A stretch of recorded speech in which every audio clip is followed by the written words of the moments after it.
So, where are women under attack? Yeah, Please explain. You're from the Voice for Men, eh? That's right. The one who posts all those... Oh, those criminals? Those criminals' identities? Yes, we did. It's not your decision to decide who's criminal or not. And who's I don't know, the video's kind of made it pretty clear.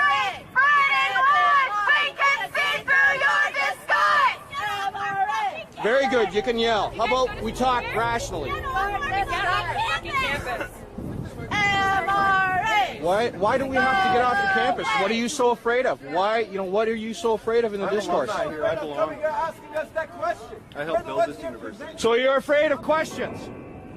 We're afraid of fucking fascists! We're afraid of you. Afraid of fascists. That's awfully rich coming from a bunch of people claiming that women are under attack because some people are discussing male suicide on your campus. Modern feminism is a totalitarian movement that disguises its disgusting, wretched interior with a nice set of clothes, and by accusing everyone else of doing what they do, routinely. They couldn't possibly be doing what they campaign against, could they? I want you to step back for a moment and think about what the world would be like if modern feminists got exactly what they wanted without resistance. That is my reason for making this long-form video on feminism. As time goes on, we're starting to see more and more ridiculous examples of how men oppress women by definition, how women are victims by definition, and how it's a problem we need to devote our undivided attention to. In this video, I'm going to go through every aspect of modern feminism that I can find and present to you why they are a sexist movement, how they have weaseled their way into the establishment, and how their arguments can't bear minimal scrutiny, yet they are still given credence. The claims of modern feminism are based on faith and faith alone. The beliefs of modern feminism are so untrue and ludicrous that any feminist organization that applies for religious tax-exempt status might actually get it.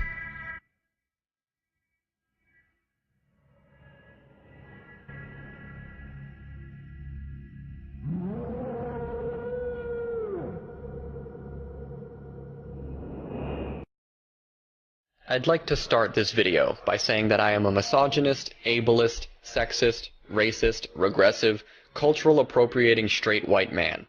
I'll never get laid, no woman would ever want a guy like me, I'm probably a rapist, I'm a whiny man-child whose man-feels are hurt, I'm frightened of women, I pee my pants whenever I'm within 5 feet of a real woman, I live in my parents' basement surviving on a diet of nothing but Cheetos and Mountain Dew, I'm an idiot with no education who has no idea what he's talking about, and I obviously don't care about my mother. Now, let's get to something productive. Feminism. I'm not sure if you noticed, but in the video of feminists dodging questions and being purposefully obtuse to MRAs at the University of Toronto, the woman on the megaphone began her chant by saying, "Feminism is under attack, what do we do?" Then cleverly switched to, "Women under attack, what do we do?" I'll run it by you one more time.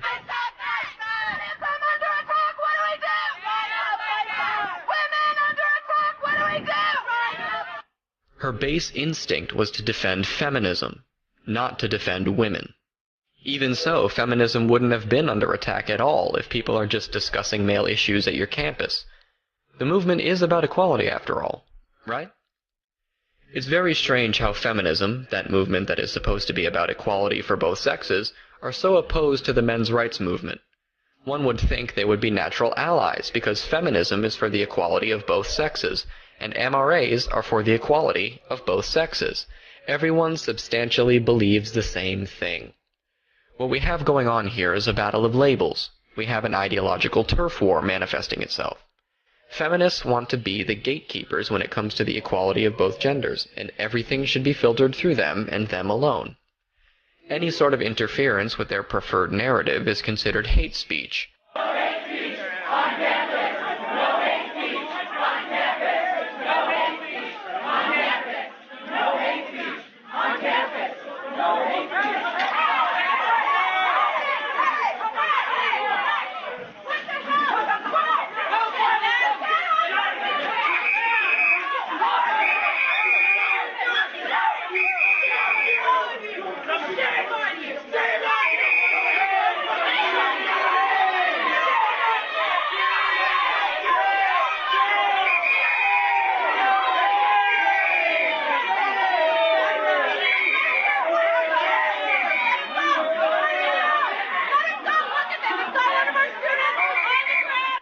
If you don't believe that women should be defined as being victims, then you are an enemy of equality. It is amusing, but rather terrifying, to see such a large amount of cognitive dissonance that it has collapsed in on itself, and now not even light can escape the singularity that is the modern feminist mind. Although this particular singularity, like all others, distorts space and time around it and gives them a very different view of the world around them. The No Hate Speech on Campus clip was gathered from a protest at a Warren Farrell lecture. This video displays the modern feminist game plan very well. You'll notice in the video how there were people rushing to get past police. They were practically throwing their entire weight to get into the building. What they would do when they entered the building, I have no idea, but considering their actions when there are law enforcement officials around, I can only imagine what they would do if there was only a bunch of students listening politely to a lecture around. They would attempt to disrupt the lecture in any way they could, and I assume up to breaking the audio equipment in the room and assaulting people. Yet directly after they attempted to charge through officers to get into the building, one of the protesters was pointing at an officer who had someone on the ground and shouted, "Look, look, they have one of our students on the ground."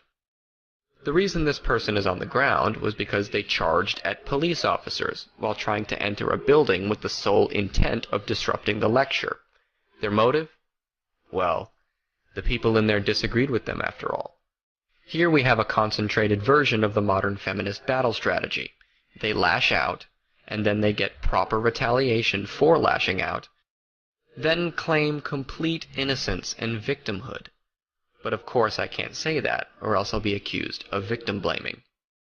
No one should pay attention to the fact that they tried to charge through a law enforcement official. Pay attention to the fact that they were stopped and put on the ground. People with this mentality prey on empathy. We are morally obligated to take the side of the victim whenever inequality is afoot. But what happens when those claiming to be victims aren't victims? What if they are the perpetrators? Or they are victims of something so trivial that it shouldn't even be considered an injustice? An example of a trivial injustice would be mean tweets on the internet. Since we're on the subject of injustice, let's finally bust through our first obstacle. Patriarchy. Before we get started, it would be sensible to try and understand what patriarchy actually is and how it is defined. PsychAlive sat down with Dr. Carol Gilligan and tried to elicit a response from her. She is a feminist psychologist who currently works as a professor at New York University. And so I was asked recently by a group of young women, the Young Women Leadership Conference program at Harvard, do I think of myself as a feminist? So I said, yes. I said, would you like to know how I define feminism? So they said, yes. So I said, I thought of feminism as one of the great liberation movements in human history. And it is the movement to free democracy from patriarchy. And I got a bunch of emails after that weekend, this Harvard group, saying the one thing I wrote down from the whole weekend was your definition of feminism. But it seems so obvious to me that that's what feminism is. I mean, it's really seeing, and it's easier for women to speak out against patriarchy because we're not so shamed for speaking out as it is. I think Virginia Woolf wrote about that in Three Guineas, actually. But it's seeing how in contradiction with democracy patriarchy is, and the costs for both men and women. So that's what I think feminism is, and I think it's an extremely important, historic movement of human liberation. And so, of course, if that's what feminism is, movement to free democracy from patriarchy, you're going to have a kickback from patriarchy. And that makes, and what is it? The kickback is that feminism is anti-men, and real men are, and all of this. And so I think that's why you have to go back to saying, wait a minute, that's not what feminism is. Yeah, and I think you have to define what patriarchy really is, too. Well, you think of patriarchy, yeah, the sort of misunderstanding is there's sort of men's oppression of women. But In fact, here's where the psychological work is key in the developmental work, because it explains why women's voices are so important in this. Because if boys are initiated into patriarchy around these gender things, which is what is a real man and how is manhood constructed, and being a man means not being a girl or being a woman, and it means being on top, that's patriarchal masculinity. And this happens around 4 and 5 and 6. And girls are initiated into patriarchal femininity, which means being selfless, which is really the most amazing term. Being selfless in order to have relationships. But we just said, if you have no self, you're not in relationships. So it's incoherent, really. But since that doesn't happen till adolescence, girls have more language. And so they can speak about this. And if you silence girls and women, then nobody talks about it. So with all of this, making feminism anti-men, which it's really not, or defining patriarchy not as something that divides everyone. What does patriarchy mean? It's a hierarchy, which means a rule of priests, in which the hieros, the priest, is a patriarch, a pater, a father. So it divides fathers, it divides some men from other men, the men from the boys. Like African American men were called boys, not real men. And it divides all men from women. And it places fathers over mothers and children. And in fact, in making those separations, it divides everyone from parts of themselves. So psychologically, patriarchy is always unstable. On the other hand, if you talk about a democratic society, it requires that kind of people having voices and being able to speak from their experience, speak honestly from their experience. So the psychological quality then feeds into a truly democratic society. So then you come back to patriarchy is contradictory to democracy, like slavery is and like imperialism is. And I think that's where we are right now in that struggle. For men, for women, for people of color, the whole thing. Well, it's like the title of Christina Robb's book, This Changes Everything. It's a shift in the paradigm. It's not like taking the old paradigm and switching it, so instead of having men on top, you have women on top. That's the old structure. It's changing the structure, yeah. As you can see, hardly any of that represented a coherent flow of thought. Quite frankly, all of the problems she's discussing have been rectified. Women have the right to vote, people of color have their freedom and the right to vote. Her entire characterization of patriarchy has been abolished for at least 50 years. Yet she is describing a kickback from patriarchy, and she is describing patriarchy as if it is a sovereign entity with its own decision-making capabilities. The fact that she can sit there and say feminism isn't anti-men just proves that she hasn't been listening to the things coming out of the mouths of modern feminists. Why are the feminists shown in the introduction so against the men's rights movement? Modern feminism has been far too busy with the pressing issues of manspreading. Can I ask you a question? We're trying to figure out what the right amount of space for a person to take up on the train is. Are you familiar with the term manspreading? Manspreading? No, I'm not. I try my best not to manspread. I mean, the only reason I'm sit regularly. It's really annoying when people manspread. I've been the victim of manspreading. Are you familiar with the term manspreading? Manspreading? Never heard of it before in my life. I think that's probably because we made it up. Manspreading? Manspreading. Okay, so it's this phenomenon we've noticed when men tend to sit with their legs much wider than women do, and a lot of the time it takes up a whole lot of space.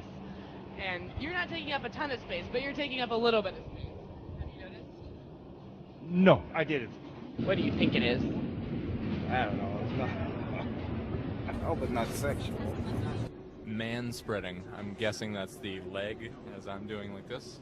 That was a perfect definition. Yes. What, have you heard the term manspreading? No, but is that why you asked me? Was I doing it?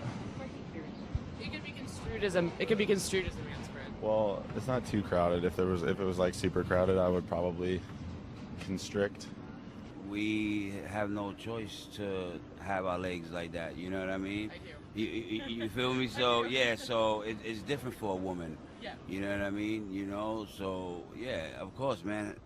If you notice, every man on the train has their legs wide open. Am I correct? You are. But you have to. Have I ever thought that I'm taking up too much space? Not really. But maybe now I am. Do you feel that you are man-spreading? Probably at the... no, I'm in my space. I don't think this is spreading. This is spreading. I see that two other people are sitting beside me comfortably, so I think that's the standard. She's a little smushed in. She might be like slightly smushed. Okay. What is an acceptable distance? Like, what is like the amount of spreading you can justifiably get away with, in your opinion? In inches? Yes. Oh, wait, you know what? We have a measuring tape, so. Oh yeah? Do you feel like you take up like more space than you need, or are you? Right now, I'm absolutely exhausted, so this is probably the worst time to ask me. I'm probably being an asshole, but I actually usually don't even sit down. This would be the acceptable amount, I think. So what is that? Can you measure it? So that's like. This is an inch. Yeah, just do maybe like your from like inner knee to inner knee. It's like 11. Okay. What is like, so the right distance between your legs is? So 6.5 inches. 6.5 inches. 6 inches, yeah. Would you mind measuring the correct distance? So that's 11. 7 inches? I'm a big guy too, don't worry. I'm 6'2". It's, let's see, from 18 Cat inches calling. out. How are you, smart? Have a nice evening. Damn! Damn! God bless. Sexy American Eagle. Hello, good morning. God bless you. Have a good day, all right? And internet harassment to deal with the fact that men are able to be conscripted into being killed and women aren't. They also haven't campaigned for the opening of battered men's shelters despite the recent rhetoric that they want men to be able to feel vulnerable too. If men don't have to be aggressive in order to be accepted, women won't feel compelled to be submissive. If men don't have to control, women won't have to be controlled. Both men and women should feel free to be sensitive. Both men and women should feel free to be strong. It is time that we all perceive gender on a spectrum instead of two sets of opposing ideals.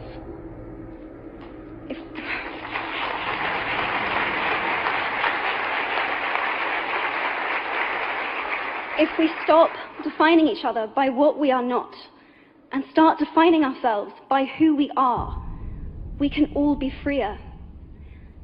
And this is what he/she is about. Exactly. Thank you, Emma Watson. If men weren't conditioned into being such horrible people, women wouldn't have to be the victims. That's rich. Of course they want you to be able to feel vulnerable, but actually doing something about your vulnerability is far too much hard work that should be directed towards women's issues. Modern third-wave feminism thrives on the fluidity of its definitions. Patriarchy is one such concept. My theory is that modern feminism would have no leg to stand on without the existence of this supposed patriarchy. Since feminism has historically been about busting the status quo, it is very difficult to fight against yourself when you become the status quo. Thus, modern feminism has to invent the status quo that they are fighting against, which is why this patriarchy theory is actually taken seriously. Their movement is rebellious in nature, and they hardly know how to operate unless they believe they are fighting a large force bearing down on them. I think this is why feminism hates the MRM the way they do. They are a scapegoat. They are the new establishment that needs to be brought down. They are manifestations of the patriarchy in the same way someone sees Satan on a piece of toast. The reason that feminists have a difficult time describing the patriarchy is because they hardly know what it is. They just know its effects. The patriarchy, in my theory, is just a manifestation of people disagreeing with standard feminist rhetoric. Feminists will generally pull a bait and switch between two separate definitions of patriarchy, but I'm not going to allow that to happen to me. I'm going to go over the two most common definitions of patriarchy, Patriarchy definition number 1. A widespread societal system in which males and masculinity are valued above females and femininity. This definition can be actively disproven all the way back to the sinking of the Titanic, where the supposed patriarchy was alive and well. The women and children first, or the Birkenhead drill, was ripe for the enacting while the ship was sinking. It is no doubt that many women died on the Titanic as well, simply due to there being no more space on the lifeboats, or the Titanic just sunk too quickly. If we look at the demographics of the survivors of the Titanic, we can see a very large sway to one side. The total number of men who died was 1,352 out of a total of 1,690 passengers. Only 20% of the men who were on board survived. Approximately 74% of the women on board survived, and 52% of the children survived. Some men were even prevented from getting onto the lifeboats by some officers. Some men were branded cowards, including J. Bruce Ismay, sometimes called the Coward of the Titanic, or J. Brute Ismay, for being a man and surviving the incident. It was just assumed that he didn't do his best to protect women and children, which was the most important thing after all. Even recently with the incident in Kentucky in 2011, when a floating restaurant got separated from its bearings and left 83 people stranded on the Ohio River. A floating restaurant across the Ohio River from Cincinnati is back under control after it broke away from its moorings and went floating downstream. Officials say Jeff Ruby's waterfront restaurant suddenly pulled away from the Covington, Kentucky shoreline Thursday morning while workers were doing some repairs. Down there repairing some holes in the bottom of the boat, and the ice coming out of the lake and river piled up and caused it to break loose, and it was wild after that. The restaurant eventually came to rest against a bridge. Well, we kept on going downriver. I finally had rested against the bank down there and spun all the way around and ended up at the end of the bank. It took tugboats about an hour to catch the restaurant. No one was hurt. This is the second time the waterfront restaurant has broken away. It briefly went floating down the Ohio about 3 years ago with 83 people on board. No one was hurt during that incident either. Luckily, there were no casualties of either sex, but as always, women were rescued first. Another counterexample to this argument would be the selective service. Women are not required to sign up for selective service and be conscripted into war, yet men can be torn from their families and be forced to kill or be killed on a battlefield, while women are not forced to share that burden. This is a very obvious form of gender inequality that third-wave feminism is largely silent on. It doesn't affect women, so it can be put on the back burner. Remember, feminism is for the equality of both sexes. So I'd assume there is a large feminist campaign to either abolish the draft for both genders, or if they can't accomplish that, make it so women would be forced to sign up too. Unfortunately, there is no such campaign. Modern feminists constantly claim they just want to be equal to men. Well, this is what that entails, yet radio silence unless actively challenged. It is difficult to make an argument that men are valued over women in a society that will happily sacrifice male lives to preserve female ones. And of course, if there were a patriarchy that values masculinity over femininity, why would they send all of their masculine people to die to preserve their feminine people? This is just basic reasoning. Which person does society value more? The people who are left to die, or the people given first access to the lifeboats? The people who are sent to an area where bullets are flying at them from all directions? Or the people not made to do such a thing, and not shamed for abstaining? But that was too easy, wasn't it?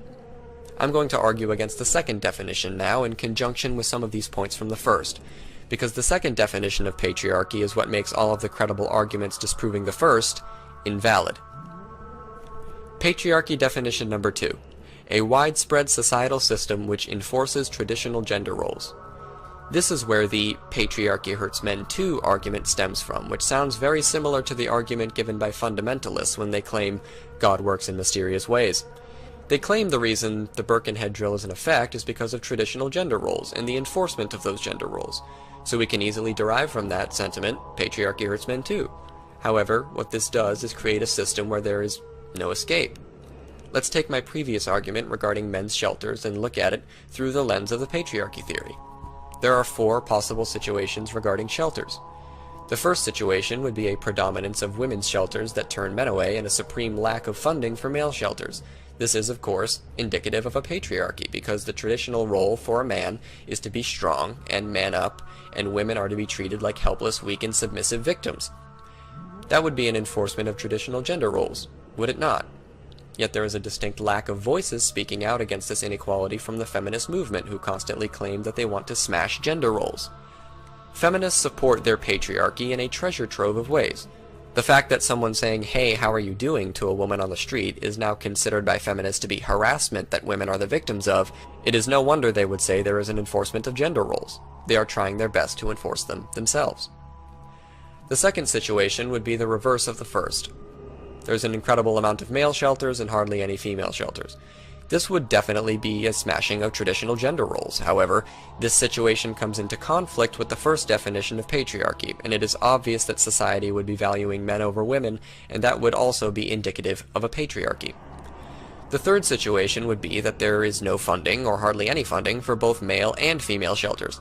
This is also indicative of a patriarchy, because men are naturally stronger than women, and so leaving women to fend for themselves against men who are physically stronger than them is putting the clear advantage towards men, which in turn values males over females, and therefore patriarchy. The fourth and final situation would be that there is substantial and equal funding for both male and female shelters. Under the patriarchy theory, I don't really see any giant issues. Men are not being valued over women, women aren't being denied shelters, but then why would modern feminists be opposed to such an option? It seems to be the only way out of the patriarchy theory in this particular case. And yet the moment someone suggests that men deserve domestic violence shelters as well, there is a gigantic, and to use Dr. Gilligan's words, kickback from patriarchy. Feminism is its own worst enemy in this case. Let's take a look at a discussion from 1994 between George Gilliland and a couple feminists, one being Charlotte Watson.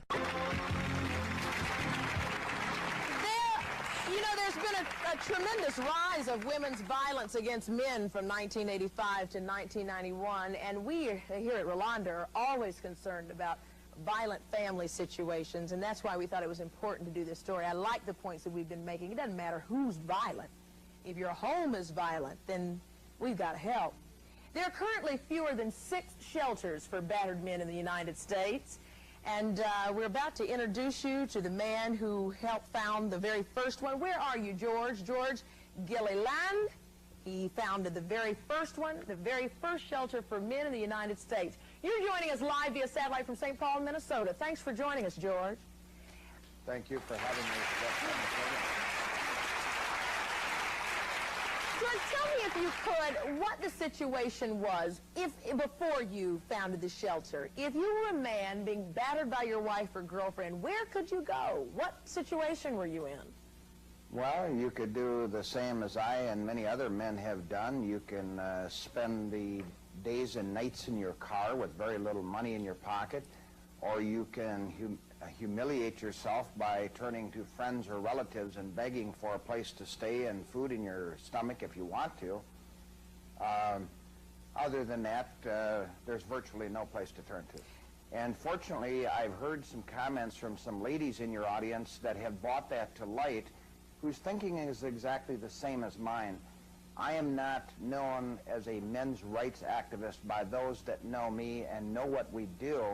I'm known as a man that demands nothing more than equality and the same continuum of treatment for every victim of domestic abuse. I don't care if it's a man or a woman, black or white, lesbian or gay, Catholic, Protestant, Buddhist, or whatever they are. Every person that is a victim deserves the same type of treatment and compassion. That's right. And I think, too, that any act of abuse or assault ought to be treated equally. And as you've heard from some other people, this is not the case at all. From the audience, George. Just I have a statement. I'm not condoning this at all. But I have to be sympathetic to the women because women have been battered for centuries, and also murdered. Again, I'm not condoning it. I'm not. I'm really not. I'm just saying that me as a woman, I have to be a little bit more sympathetic to my... What difference does it make who gets battered or slapped, whether it's a male or a female? It is a serious thing. Relationship. I think it's important to put things into some kind of perspective.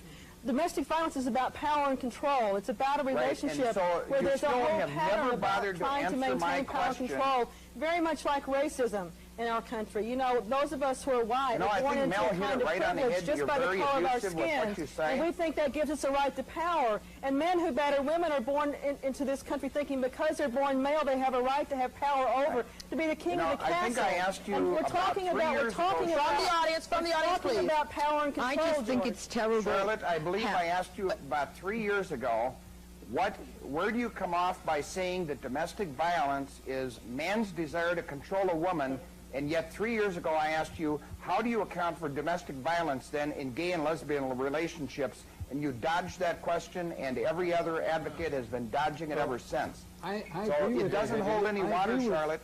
I agree with her that it is about power and control, but women hit to exercise power and control and to coerce And I have to say also. also, I think that Charlotte's approach is dangerous. Excuse I me, really do. Yolanda. Because by scapegoating men, you get men angry, so you get more male violence. And by implicitly condoning female... No, please, I'll let you finish. By implicitly condoning female violence, you get more of that. So all around, you get more violence, more victims. But you see, that's good for Charlotte, because that's more money for herself. And from the audience.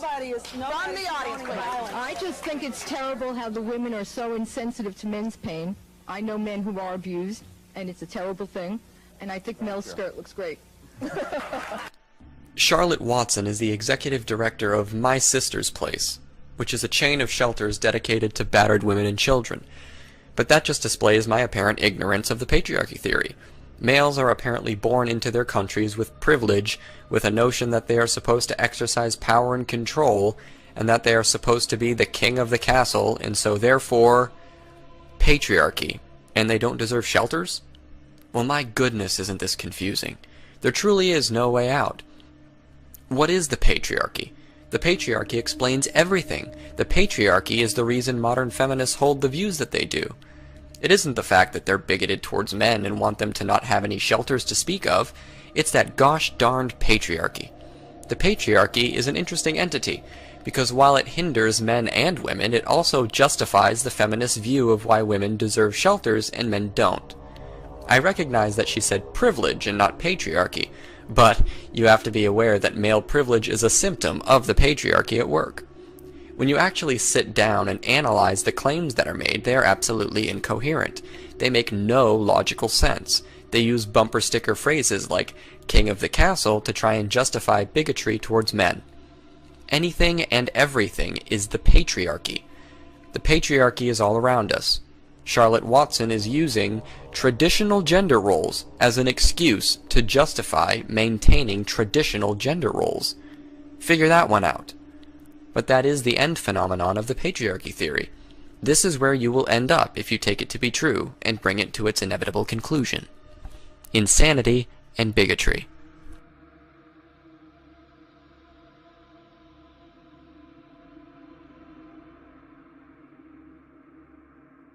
It's always easy to throw around the word fascist in order to denigrate your opponents in an argument, as was shown by the delightful young woman in the introduction of this video. But it's easy to be skeptical of the claim that feminism is about equality when feminists are spending more of their time regulating the number of inches apart men can spread their legs on public transportation, all the way up to actually giving them a measuring tape to record their overt crime of manspreading, all the while ignoring the fact that men are still required to sign up to be possibly forced to participate in a war, and women aren't. In the eyes of an egalitarian, and not a feminist, which injustice do you think deserves a little bit more attention? I think I can leave that to the audience. It's also incredibly ironic that feminists are willing to charge police officers in order to disrupt a lecture on male issues, and yet also seek to regulate the way men sit down in public. They are talking about it like it's some kind of space issue, and yet completely ignore women who leave their bags on seats next to them. The reason they do this is because it isn't a space issue. It is a control issue. Modern third-wave feminism is what you get when you take female adolescent pettiness and manifest it inside of full-grown adults. They seek control all the way down to the way men sit on public transportation. And yet people talking about male issues while they happen to attend that campus is fascism. Speaking about male issues is fascism. The way men sit down is problematic and must be controlled. I just have to say, in my personal opinion, The fact that New York spent $76,707 of taxpayers' money on a man-spreading campaign, and the fact that there is a movement in Toronto proposing to ban man-spreading on public transit, while not even caring about the fact that there are 0 battered men's shelters in Canada, is the biggest argument against a patriarchy I have ever seen. And if feminists can get New York to spend $76,707 of taxpayers' money on an advertisement telling men specifically to sit a certain way, it's tough to argue that feminism isn't the establishment.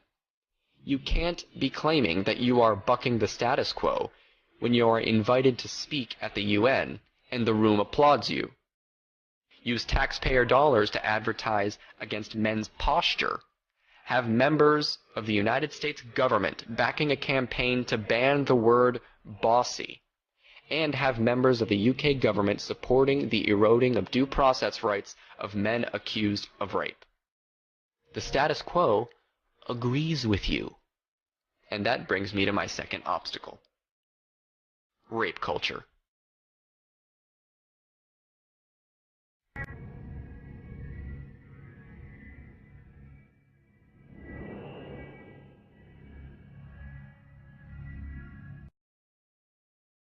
Rape culture is another complete fabrication that modern third-wave feminists dream up in order to validate their relevance and control male sexuality down to the most minute detail they can muster. As we did with patriarchy, I think it's a good idea that we get rape culture thoroughly defined so we know what we are up against. Lindsay Anderson, who manages a restorative justice pilot program at Dalhousie University. Wait, Dalhousie University. That rings a bell. Oh yeah, that's the place where feminists tried to get a bunch of students expelled from school for making jokes on the internet. These men were suspended from the campus, and they were in their final year of university. But until restorative justice is enacted, which sounds very Orwellian for paying homage to the feminist church to be washed clean of your sins, and the suspension remains in place, they are unable to graduate. All because some feminists got upset about jokes they made on the internet. They will ruin your life because you told a joke they found offensive, and that is unacceptable. Lindsay Anderson has a bachelor's in criminology from the University of Toronto, that place where feminists tried to stampede through police officers because people were thinking the wrong way, and completed her master's in women and gender studies at Mount St. Vincent University in Halifax. Y is for your sister. O is for oh so tight. U is for underage.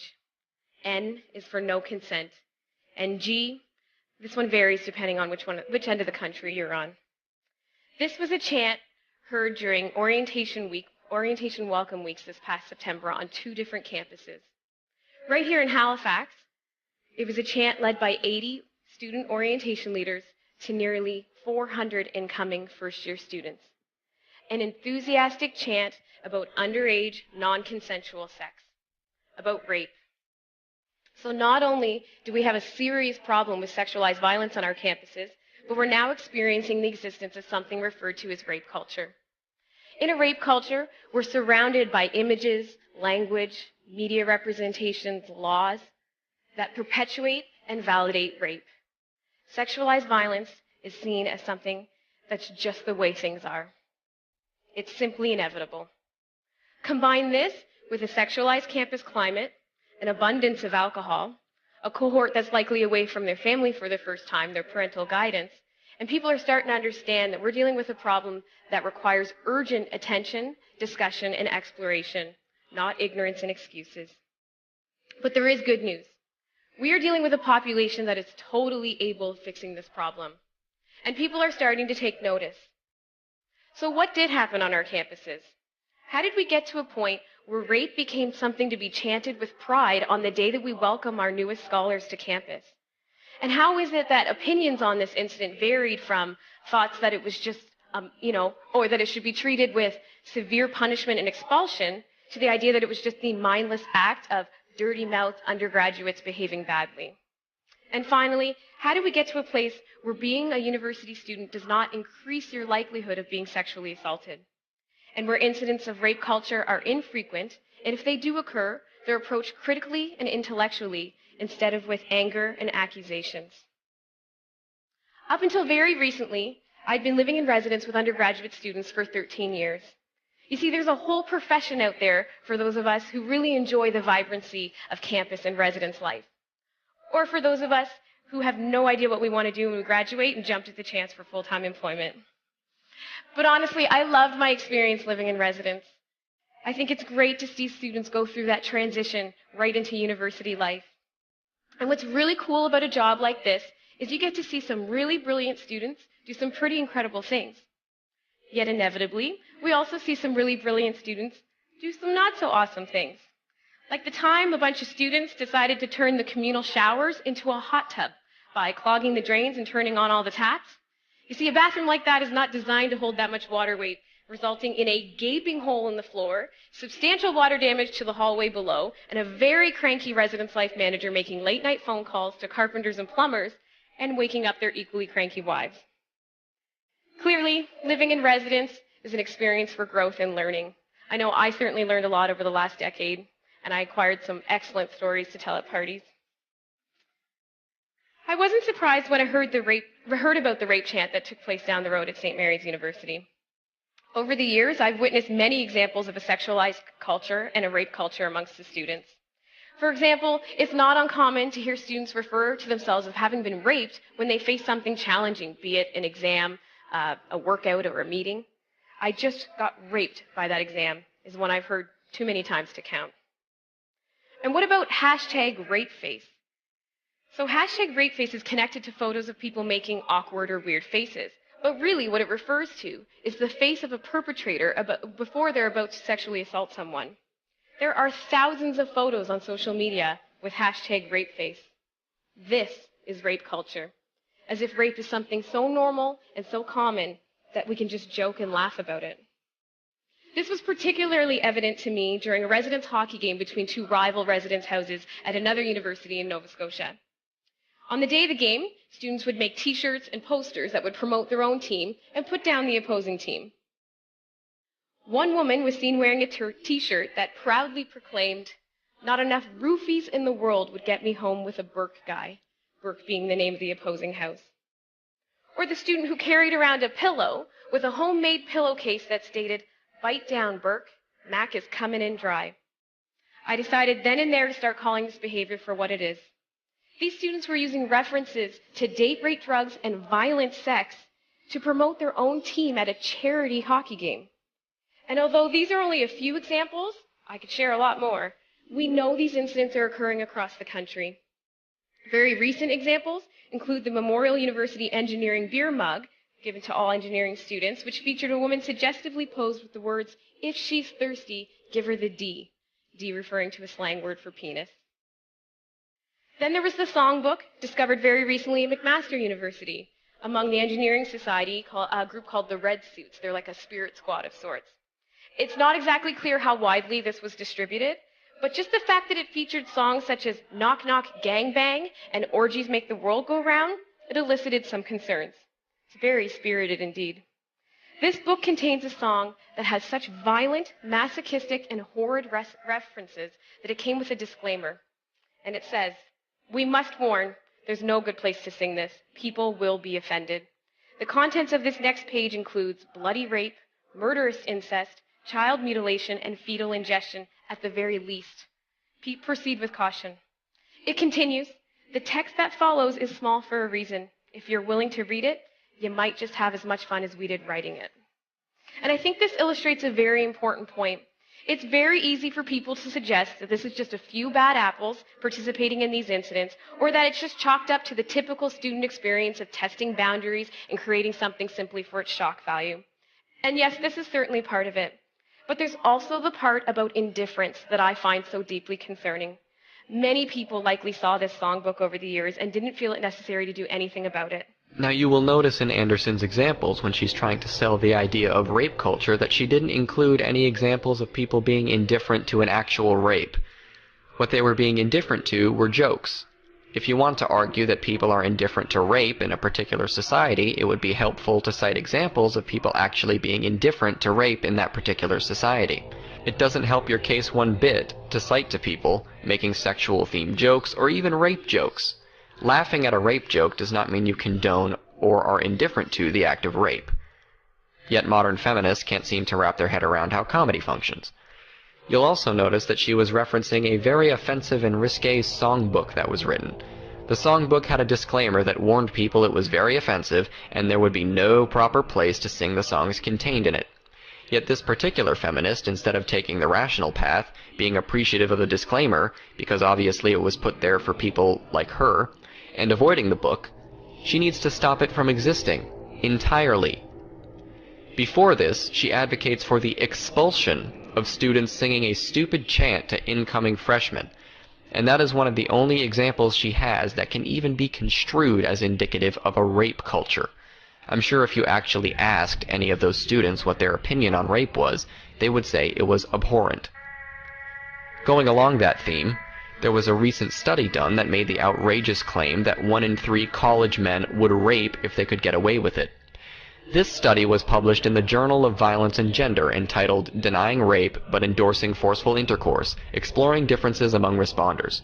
Of course, the wonderful reporters at Jezebel and Cosmopolitan jumped on this bandwagon without actually reading the study. The study asked 86 men, who received credit for their participation, from a single university in North Dakota.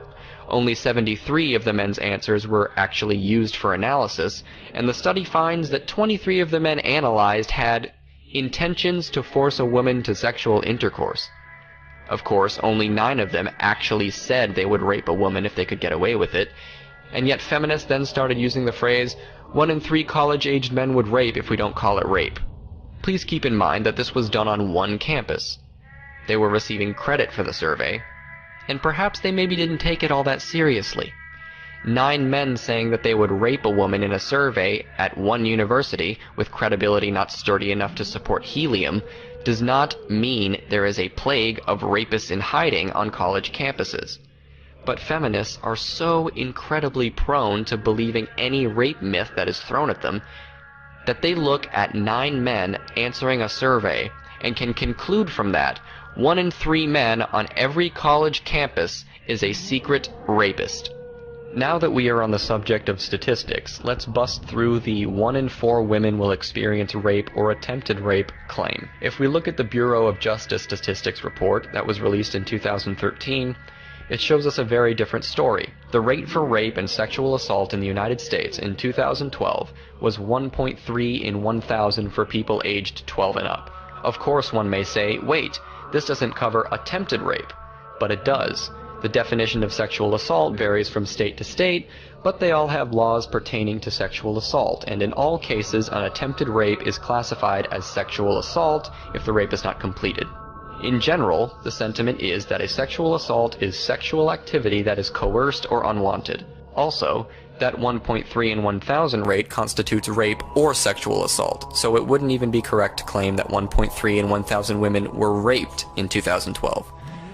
It is also shown that the rate of rape and sexual assault is lower than the rate of robbery, the rate of simple assault, and the rate of aggravated assault. There were 346,830 rapes or sexual assaults in 2012. That would mean that women's chances for being raped or sexually assaulted linger around 1 in 470, if we take into account that the victims were all women. And for all we know, there could be a large number of sexual assaults within that statistic that aren't attempted rape. Of course, this doesn't even take into account that every single one of those sociological studies, including the CSA and CDC study that feminists cite to when trying to fearmonger about the presence of rape, doesn't actually vet any of the answers given. None of them flat out asked if they were raped or sexually assaulted. They have non-representative samples of the population, low response rates, extremely broad definitions of rape and sexual assault, some that aren't legally defined as rape or sexual assault, such as inebriated sex in and of itself, and collect their data through online surveys and cold calls. It would be perfectly reasonable to suggest that 1 in 4 women experienced attempted kissing or inebriated sex at some point in their lives. That, however, is not sexual assault. But that is how language can be manipulated. The point of science is to get at the truth, and if this is how the social sciences routinely conduct themselves, then it would be a stretch to call it a science at all. But what about college-aged women? Well, the BJS had a report on that too, derived from the years 1995 to 2013, where the rate was determined to be 7.6 out of 1,000 for non-students and 6.1 out of 1,000 for students. Not exactly a rate that can give you 1 in 5 women will be raped or sexually assaulted in college. And the rate has been decreasing. But let's not let the facts get in the way of a good moral panic. Our university! Our university! Our university! Our university!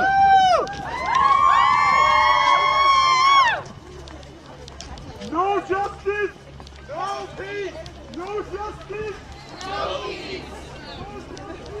No peace. No peace. If it's metal, strike it. If it rattles, shake it. If it's wooden, break it. You're listening to the beat of outrage. We're making this kind of noise because we're standing in solidarity with the women who've gone through this horrible atrocity. Police say something horrible happened at this house, a gang rape. I am enraged and disgusted that and embarrassed that something like this has happened. No one has been charged, but police collected DNA samples from 46 Duke lacrosse players. Wake up! Wake up! The sun is up! It's Sunday morning! Time to confess! Time to come together, time to demand the truth. We want the members of the Duke lacrosse team to come clean. They haven't been convicted, but 30-something kids are remaining silent. So this group is breaking that silence with instruments of percussion as instruments of change. The banging of pots and pans is a practice that started in Latin America and has spread to other countries. They're the tools that women have in their kitchens, and they're what they use when they want to make some noise protesting domestic violence. The noise created by the 150 protesters was loud enough to attract onlookers, not too loud to warrant police interference. You can't run! You can't hide! There's nothing to do but testify! With no one home, the only thing to do is post signs on the house and hope the message reverberates. Renee Chu, WR. Time to confess. That's right. Not time to speak out. Time to confess to the crime that we've convicted you of by simply believing you did it. There's nothing like a good witch burning to start the morning. Now, a lot of people will point and laugh and say, look at those morons, but actually analyze what's going on here. These are protesters from the UVA and Duke lacrosse cases, 2 cases that were absolutely fabricated, and yet you have throngs of people protesting, destroying lives, and damaging property over something that never even happened.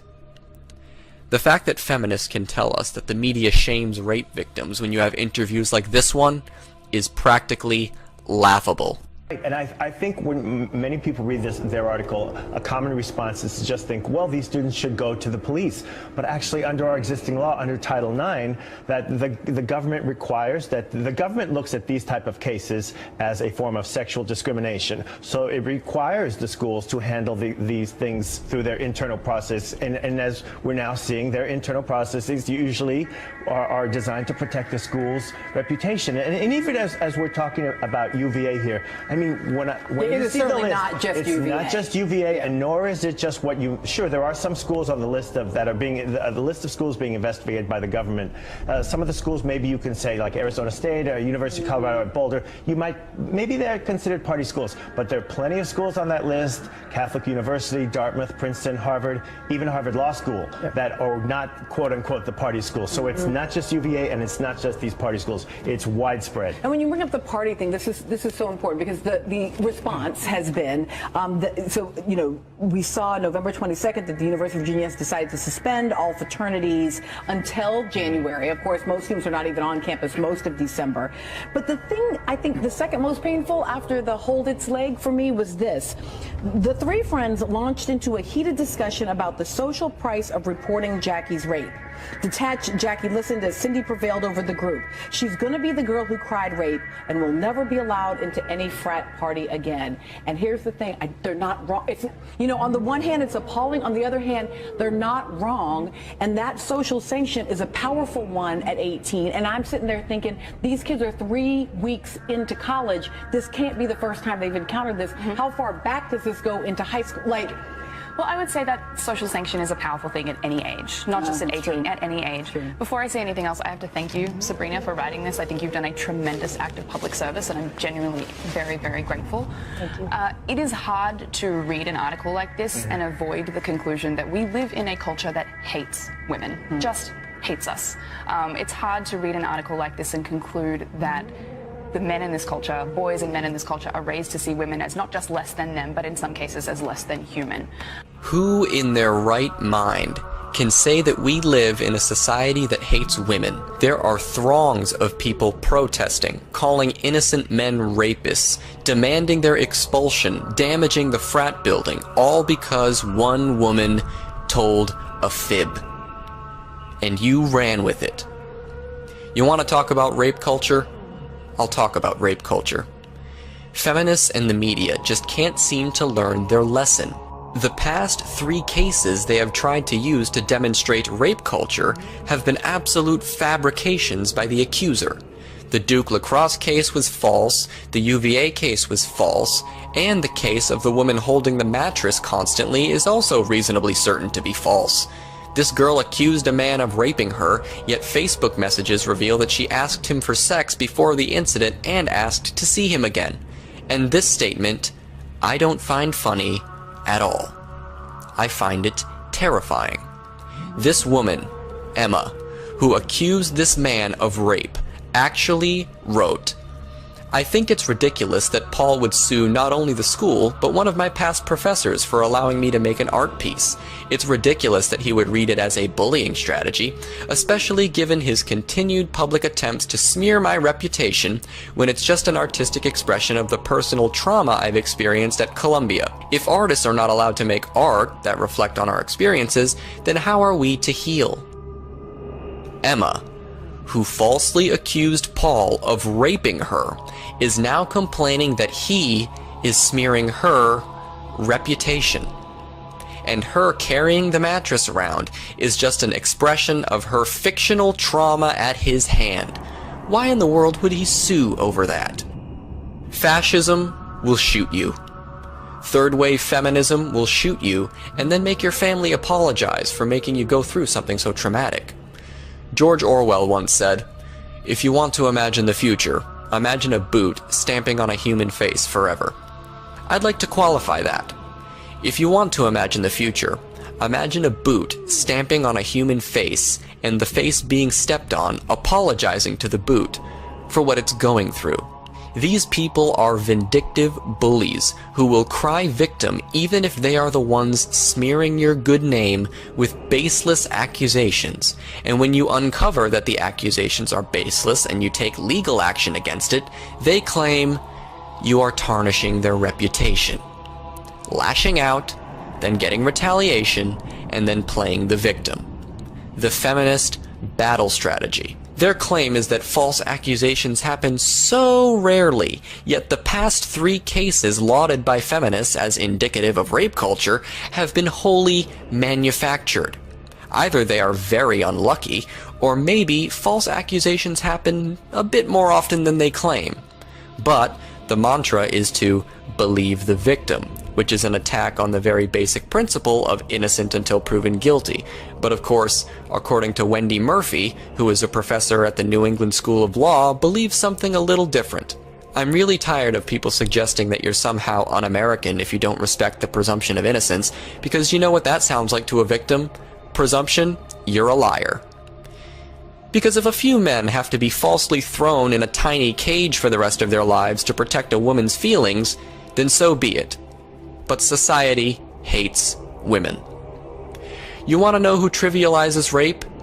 People like Catherine McKinnon, who said, feminism is built on believing women's accounts of sexual use and abuse by men. I call it rape whenever a woman feels violated. And also, people who put out videos like this gem.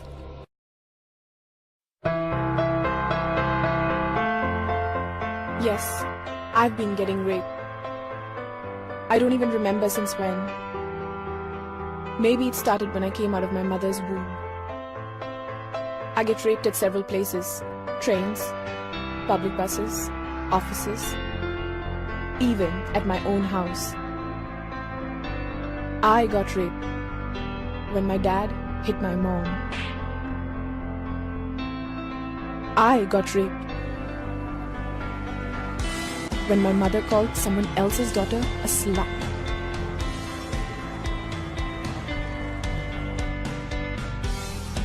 I got raped when my brother teased someone else's sister.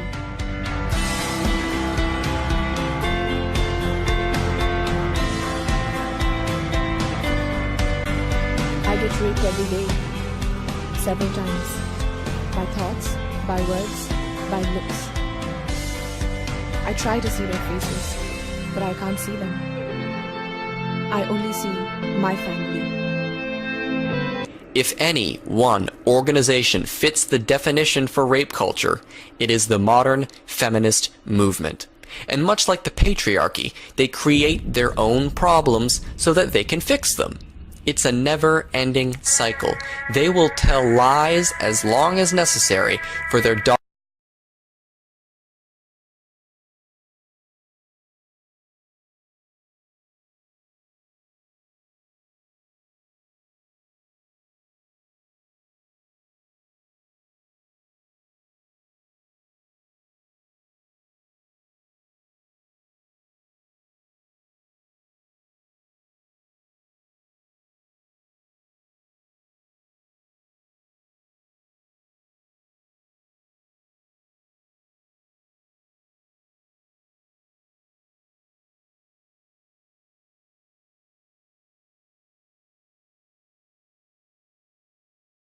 The additional days of work necessary for a woman to complete in the new year before she makes what a man is calculated to have made the year before. Wait. Well, don't tell me the reasons are. Do women make less than men for doing the same work? No, because... Wow. Well, okay. Well, for example... Today, women make up about half our workforce. But they still make 77 cents for every dollar a man earns. That is wrong. And in 2014, it's an embarrassment. Women deserve equal pay for equal work.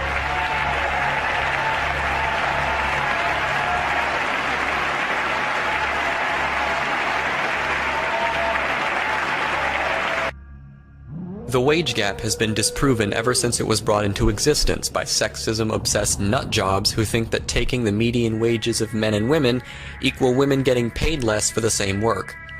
It seems like in order to be a feminist, it has to be a requirement that you have no idea how to interpret data.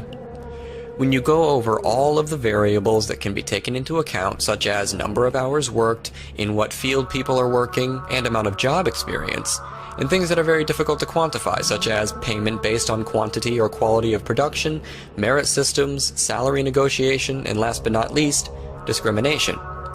When you actually account for the things that can be quantified, the gap shrinks to a minuscule 4 to 7 cents. That leaves all of the unquantified variables ripe for the picking for feminists. However, they ignore every single factor except for discrimination. Of course, they have no proof that discrimination accounts for the entirety of that adjusted wage gap. They just assume it to be true. They also just assume that men are never discriminated against in their wages, which is why they constantly compare their wages to an entire dollar a man is earning. And that is the key word, isn't it? Earning. Perhaps Thomas Sowell can explain it better than I can. You're right, I'm going to quote you again. Among the many factors which influence male-female economic differences, the most elusive is employer discrimination. Yes, that when you correct for all the various factors, such as the number of hours worked, the continuous employment versus taking a few years out to have children and so on. You take all that into account, the differences between men and women become quite trivial. If you look at the academic world, or as far back as 1969, women who were never married and who had earned higher incomes than men who had never married. They became tenured professor at a higher rate than men who were never married. And then later on, if you look at the general population, if you take the women who are past the childbearing years and who work continuously, their incomes were higher than men who would work continuously, and so on.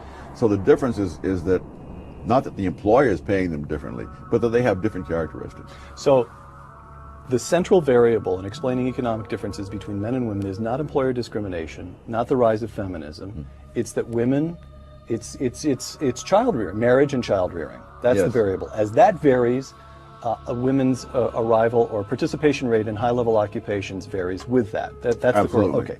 Now, in principle, you note, family responsibilities could be perfectly evenly divided between fathers and mothers. But that isn't the way it has worked in practice. Quote, I'm quoting you again, since economic consequences follow from practices rather than principles, the asymmetrical division of domestic responsibilities produces male-female differences in income, close quote. Question, what are the policy implications of that? If we become fixed on eliminating male-female income differences, is it the case that the only choice, the only route for doing that is to involve the government in redesigning the very nature of the family? Well, or am I leaping to a melodramatic conclusion? No. Yeah, and logically that's certainly true. However, not all domestic responsibilities can be shared equally, such as having babies, which is not an inconsequential thing since the existence of the human race depends on it. But what it means is that women make choices that make a lot of sense for them. For example, the choice of occupations, that women tend not to go into occupations in which there's a very high rate of obsolescence. I mean, and if you're a computer engineer and you take 5 years out to have a child and have the child up to the age where you put him in daycare, well, my gosh, the world has changed. Your job is gone. You'd have to start way back. On the other hand, if you become a librarian, you become a teacher, other occupations like that, then you can take your 5 years off, come back, and pick up pretty much where you left off. But therein lies the problem. No matter how rational the argument, and how many times the claim is refuted, it is still believed. That is why the rational argument portion is so simple. And I'd like to avoid playing sexism whack-a-mole with feminists, realizing that their ad hoc rationalization is exactly like someone pointing out a gap in scientific knowledge and saying, God did it. If you repeat a lie long enough, it becomes the truth. Either it becomes the truth, or people pander to appease a certain demographic. Do you honestly want to know how long the termites have dined? The President of the United States passed an amendment to the Equal Pay Act of 1963 called the Lilly Ledbetter Fair Pay Act in 2009, which made every single new unequal paycheck a new violation of the law. What do you think the consequences would be if there was rampant discrimination directly after this law was signed into effect? Wouldn't one expect a rush to the courts for all of these women who have been discriminated against for so long? But that didn't happen. Why didn't it happen? Because they aren't being discriminated against. And if paying women unequally wasn't already illegal enough, Congress is actually debating passing the Paycheck Fairness Act, which would add even more to the Equal Pay Act of 1963. One of the things the Paycheck Fairness Act would do is make it so employers would need to prove that the unequal wage is based on legitimate business practices as opposed to gender discrimination. However, the Equal Pay Act of 1963 explicitly states, even if the individual makes each of these showings, the defendant may avoid liability by proving that the wage disparity is justified by one of four affirmative defenses, that is, that the employer has set the challenged wages pursuant to 1. A seniority system, 2. A merit system, 3. A system which measures earnings by quantity or quality of production, or 4. A differential based on any other factor other than sex. The Paycheck Fairness Act is just a recodification of something that is already encased in law. The termites have dined so long and so well that members of the U.S. government are supporting new legislation that is already in effect based on outrage fed through propaganda and misinformation. Go ahead and try to argue that feminism isn't the establishment, and they are the underdog, punching up at the system.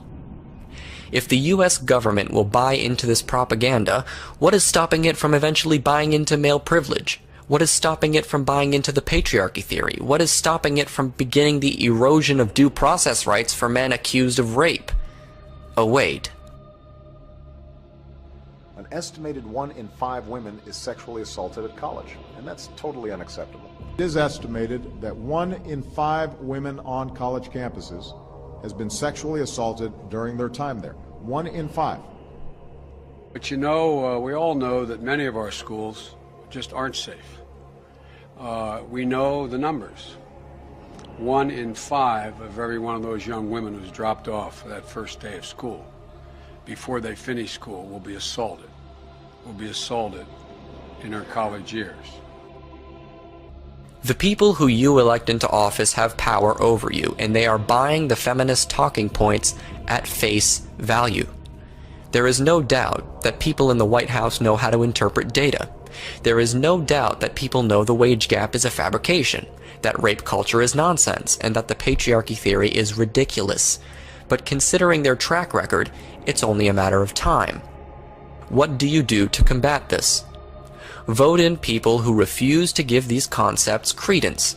Stick on feminists and make them prove every single one of their assertions. Have debates in public forums with them if they aren't too frightened to. Exercise your freedom of speech while you still have it.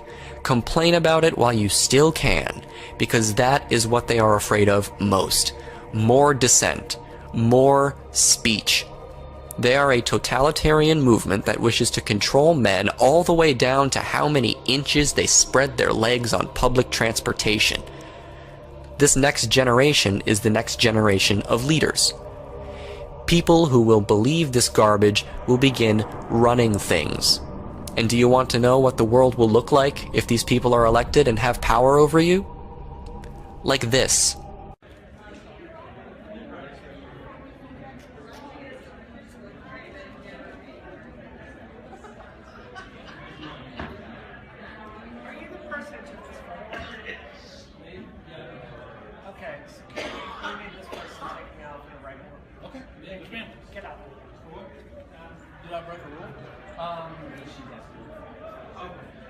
Just leave this smaller.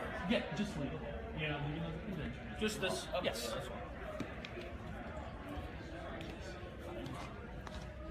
Thank you. Could you please make sure he's permanently kicked out of this convention, please? You want him out of the convention? He needs to get going permanently. Okay. We need security to follow that person. What did he do? This is route for this person to doxing my family. This is the route for these taking pictures without my permission. If you're not going to get that, I can't. Where is he? He just walked out. Okay, he's out the door. He's not here. You cannot go out to the west side. He just took pictures without my permission. I have to show.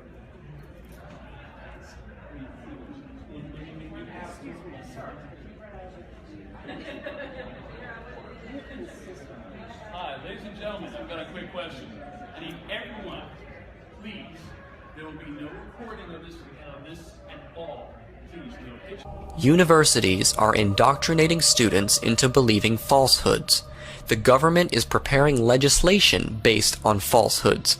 Far too many people believe in the falsehood, and it's only a matter of time before all of their ridiculous and totalitarian suggestions are taken seriously by members of the governments under which we live, for the sake of women's safety. Don't let it happen. The future rests with you.